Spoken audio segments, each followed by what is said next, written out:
The date is May 22nd, 1994. The time is 2:11 a.m. Inside the Mirage Casino in Las Vegas, the atmosphere is a carefully curated cocktail of high-octane energy and calculated desperation. The air is thick with the scent of expensive cigars and the metallic tang of thousands of coins circulating through machines. But in the high-limit blackjack pit, the noise of the main floor fades into a tense, expectant silence. A pit boss named Marcus, a veteran with 20 years of experience spotting every cheat, mechanic, and sleight-of-hand artist in the business, is currently fixated on table 4. His eyes are narrowed, burning with a mixture of professional frustration and genuine disbelief.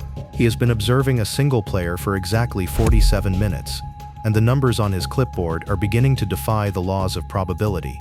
On the surveillance monitor, the scene looks unremarkable to the untrained eye. A young man, perhaps 21 or 22 years old, sits at the center of the table. He has a nondescript haircut that looks like it cost $10 at a suburban mall, and wears a suit that is slightly too large in the shoulders, suggesting it was bought off a rack for a job interview he never intended to attend. He looks like a tourist, perhaps a graduate student celebrating a minor academic achievement, but the way he is playing is anything but amateur. In less than an hour, this kid has won exactly $243,000. What bothers Marcus isn't just the amount of money, it is the demeanor of the player. The young man isn't shouting with joy after a big win. He isn't drinking the free scotch being offered by the cocktail waitresses. He isn't even smiling. He is placing stacks of $5,000 chips on the felt with the mechanical detached indifference of a grocery clerk scanning gallons of milk. Every movement is efficient, every decision is instantaneous, and every bet seems to be perfectly timed. Marcus signals to the surveillance room via his earpiece.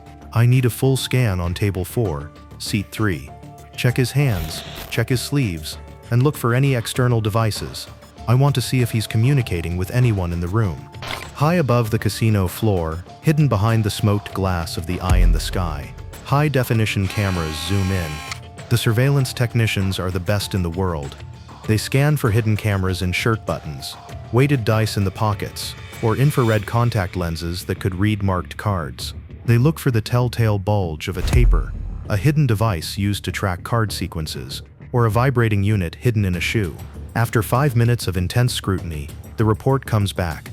"He's clean, Marcus. No devices, no hidden partners, no marked cards. His hands never leave the table. He's just playing the game." But this is what truly terrifies the casino management. The kid is only betting large sums when the deck is mathematically in his favor. Every single time the deck becomes rich in high cards, his bets skyrocket. When the deck becomes poor, he either bets the table minimum or simply gets up and walks away.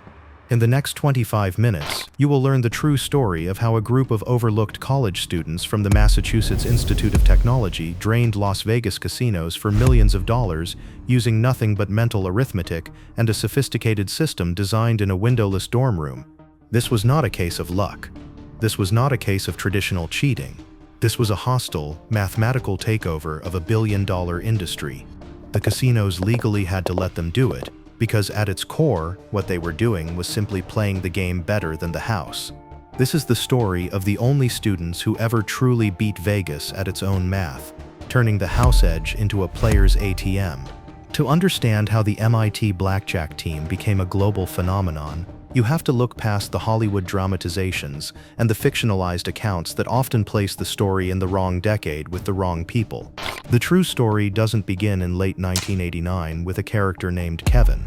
Instead, it begins in the late 1970s in the intellectual pressure cooker of Cambridge, Massachusetts. The real architects were individuals like J.P. Masser and Bill Kaplan. Bill Kaplan was a Harvard graduate who had already achieved significant success in the gambling world. After being accepted into Harvard Business School, he decided to postpone his entry for a year to see if he could apply his mathematical theories to the blackjack tables of Las Vegas. Within 9 months, he had turned a small initial investment into a substantial profit, running a successful team of players. However, by 1980, his original team had become made. Their faces were known to every pit boss in Nevada, and they could no longer play without being immediately barred from the premises. Around the same time, J.P. Masser, an MIT student, was leading a loose-knit group of fellow students who were practicing card counting as a hobby. They would gather in dorm rooms, surrounded by half-eaten pizzas and calculus textbooks, to see if they could master the high-low system. They had the raw intellectual power, but they lacked the discipline, the bankroll, and the organizational structure to make it a professional endeavor. When Massar and Kaplan met, a legendary partnership was formed. Kaplan agreed to back the MIT students, but only if they agreed to run the operation like a legitimate corporation. They formed a legal entity called Strategic Investments. This wasn't just a group of college kids hanging out. It was a high-stakes investment fund. They raised capital from outside investors, created a formal training manual that was more rigorous than most corporate onboarding programs, and instituted a checkout process that was notoriously difficult. If you wanted to play for the team, you had to play 1,000 hands in a simulated casino environment with near zero errors. Only the absolute elite were allowed to handle the bank. The students recruited for the team were not the typical high rollers the casinos were used to seeing. They were 19 and 20-year-olds who spent their days in labs and their nights in the library. Many were living on $12 an hour tutoring wages, buried under tens of thousands of dollars in student debt.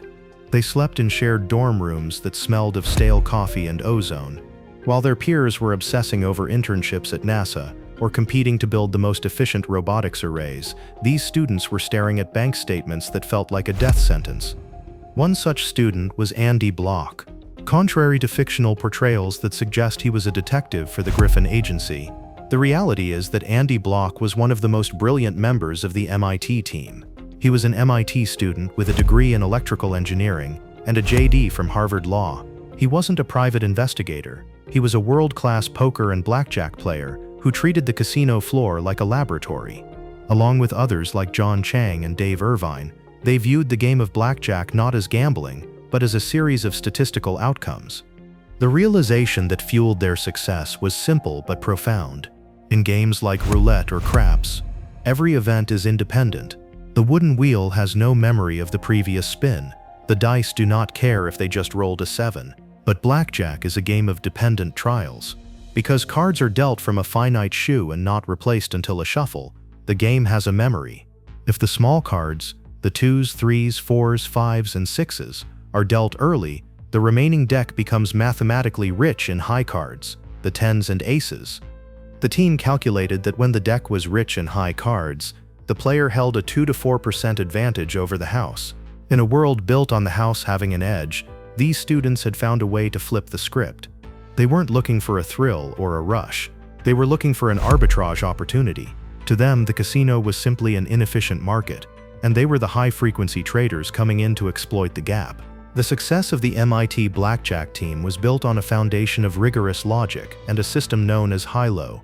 While the concept of card counting had been popularized in the 1960s, the MIT team took the execution to a level of professional precision that had never been seen before. Their strategy was designed to exploit a specific mathematical vulnerability in how blackjack is played. In blackjack, the player's greatest advantage comes from the payout on a natural blackjack, an ace and a 10-value card. While most wins pay even money, a natural blackjack usually pays 3 to 2. Crucially, the dealer does not receive this bonus. Additionally, the dealer is bound by rigid rules that force them to hit on any hand totaling 16 or less. When a deck is filled with small cards, the dealer is less likely to bust. However, when the deck is heavy with 10s and aces, the dealer is far more likely to go over 21, and the player is far more likely to be dealt that high-paying natural blackjack. To track this, the students used a point system. They assigned a value of +1 to every low card they saw, and a value of -1 to every high card. Neutral cards like 7s, 8s, and 9s were ignored. As cards were dealt, the student maintained a running count, but a running count isn't enough when you're playing with multiple decks. They had to calculate the true count by dividing the running count by the estimated number of decks remaining in the shoe. When the true count reached a certain threshold, the house edge vanished. When it went higher, the students held a significant edge. The mathematical advantage was only half the battle. The other half was surviving the scrutiny of casino security. A single person counting cards is easy to spot because their bets must fluctuate wildly based on the count. This betting spread is the first thing a pit boss looks for. To mask this, the MIT team broke their operation into specialized roles. The spotter was the human radar. They would sit at a table betting the absolute minimum, perhaps $25 a hand. Their only job was to count perfectly and never change their betting pattern.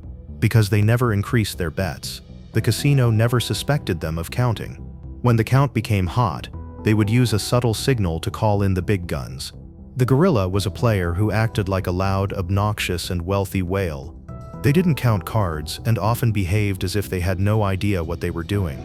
They would wait for a signal, walk up to a table, and start betting $5,000 or $10,000 a hand because they played the part of a lucky amateur. The pit boss usually assumed they were just a high roller on a streak. The big player was the precision instrument. They moved from table to table based on signals from the spotters. They would only sit down when the advantage was high, bet the maximum allowed by the bankroll, and leave the moment the deck turned cold. By the time the casino's surveillance software could analyze the BP's betting pattern, the BP was already at a different casino across town. Communication had to be invisible to the cameras. They used a combination of body language and coded phrases. For example, a spotter might use a specific word in a sentence to tell the big player exactly what the count was. If the count was plus $10, the spotter might say, "The service here is wonderful," where wonderful was the code for the number 10. If the deck turned sour, a simple gesture like touching an eye or crossing their arms would tell the big player to cash out immediately. Before a student was allowed to step foot on a casino floor with the team's money, they had to pass a grueling blackjack boot camp. In a windowless basement in Cambridge, senior team members would simulate the chaotic environment of a casino.